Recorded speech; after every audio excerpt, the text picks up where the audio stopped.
2000s R&B supergroup Lucy Pearl wasn't a makeshift attempt to create commercial synergy by combining well-known names. Each member had the resources to establish solo careers if they were so inclined.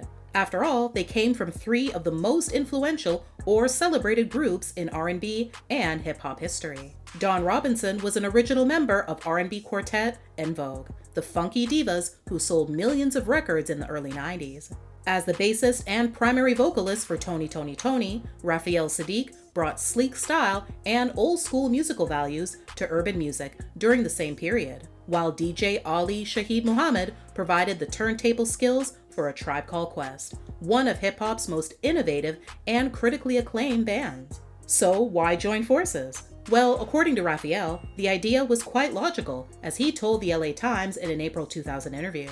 The Lucy in Lucy Pearl means it's a very loose situation business-wise. No one is bound to an 8-year contract in this band. No one's here to say what you can and can't do.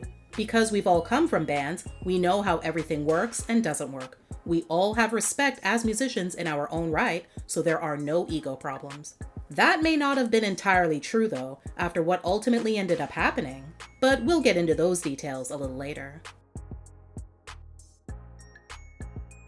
Raphael departed from Tony Toni Tone following the release of their final studio album, 1996's House of Music. He then contacted Ali and Dawn with the idea of forming a new supergroup. After they accepted Raphael's offer, the group officially formed in 1999 and began recording an album under the name Lucy Pearl. Fun fact, according to Dawn, she almost missed out on being a part of the group because of her overbearing manager, telling YouKnowIGotSoul.com in 2020, "First of all, when Raphael Saadiq came to me, he had already spoken to my manager, and she told him no, before I knew the opportunity even existed. I went ahead and I fired her." That manager was none other than entertainment industry veteran Cassandra Mills. In May 2000, Lucy Pearl released their self-titled album, On Beyond Music, in partnership with Raphael's Pookie Records. The lead single, Dance Tonight, peaked at number 36 on the Billboard Hot 100 and number 5 on the R&B songs chart.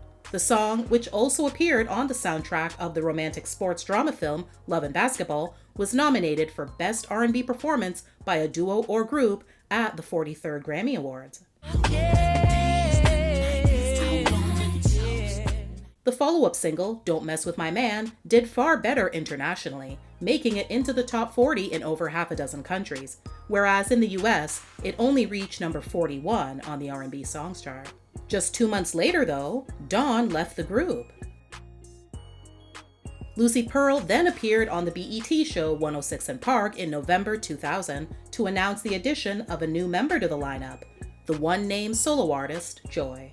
In a separate statement, Raphael said, "I've always wanted to collaborate with Joy. I always loved her vibe. She's funky and she's soulful, so I felt that it was a natural progression for Joy to work with us in this capacity."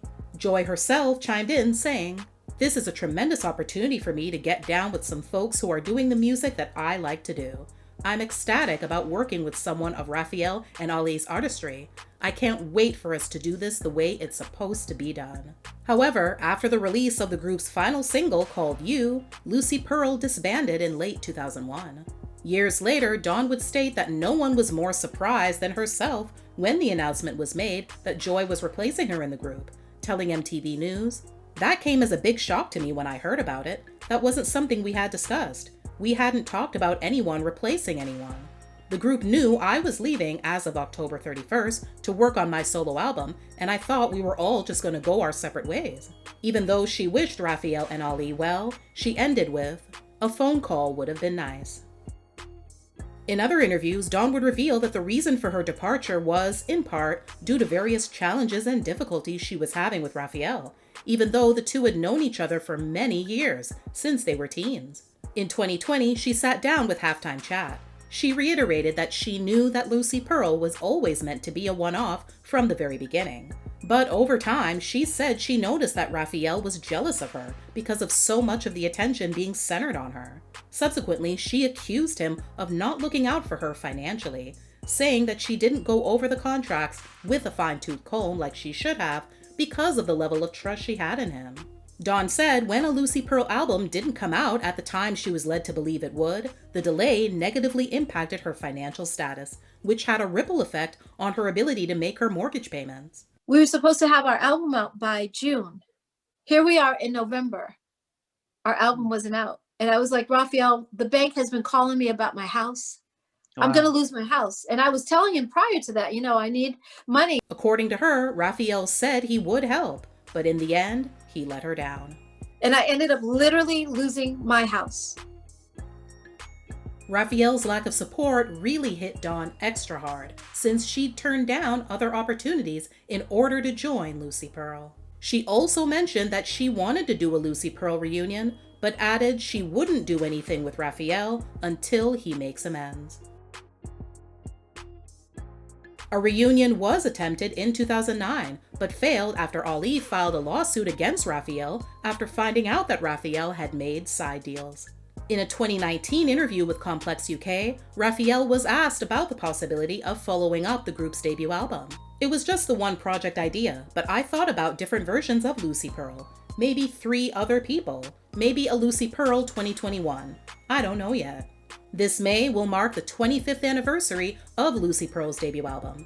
Once again, when Raphael was asked in a February 2025 interview if he had any thoughts about revisiting the group, he said that while he would love to, it really wasn't possible.